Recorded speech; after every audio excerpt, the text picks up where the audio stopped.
Hello everyone, I'm Jiafeng Mao from Cyber Agent AI Lab. Today I'd like to introduce our research named Lottery Ticket Hypothesis in Denoising. As we know, current generative diffusion models can generate high-quality images according to prompts. This slide shows some examples. The prompt for generation is an astronaut riding a horse on the moon. However, there are notable issues. In the first image, the generation collapsed, and in the second image, the horse is missing. Let's consider this for a moment. While two of the images are successfully generated, the model has the ability to understand the prompt and generate corresponding content. So here is the question: why does the generation sometimes fail? Actually, current widely used sampling methods, such as DDIM, are deterministic, which means the randomness only exists for the initial noise sampling. After the prompt is given and the initial image is sampled, the generated result is determined. As we have observed, the generation sometimes fails. This suggests that some initial nodes are better than others. Better initial nodes lead to successful generation, while worse ones lead to failure. Our previous work concluded that each random initial node has a certain generation tendency, which fundamentally affects the denoising. We also found that the cross-attention map in diffusion model shows the similarity between noise pixel blocks and the embedding of words in the prompt. In this work, we propose the lottery ticket hypothesis in denoising. We believe that some migratable pixel blocks have a strong generation tendency towards desired concepts. We call these pixel blocks winning tickets. Our idea, as illustrated in this figure, is to collect such winning tickets from multiple noise samples in advance and construct initial nodes for generation according to user demands. Then I'd like to introduce our method of collecting and scoring pixel blocks. As explained, the cross-attention maps in the diffusion model show similarities between noise pixel blocks and the embedding of words in the prompt.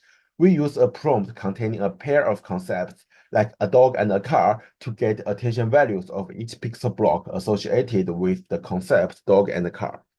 In this work, we use cross-attention maps with a size of 16 times 16, so each value in the cross-attention map corresponds to a 4 times 4 pixel block.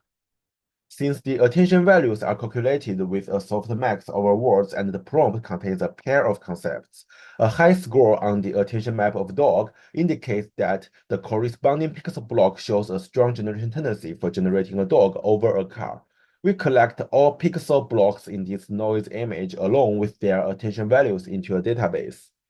For a predefined concept list, we enumerate all possible combinations of concepts and create simple prompts. We also randomly sample many Gaussian noise images. For each noise prompt pair, we perform one-step denoising, obtain cross-attention maps, and collect all noise pixel blocks with their scores.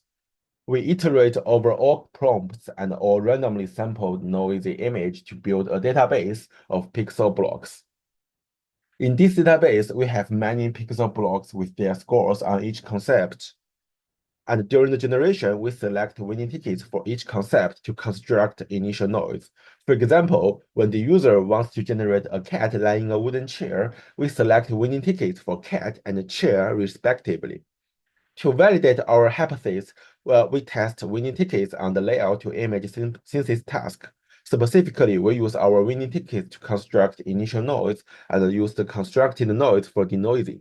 We use a pre-trained text-to-image diffusion model directly without interfering with the denoising process.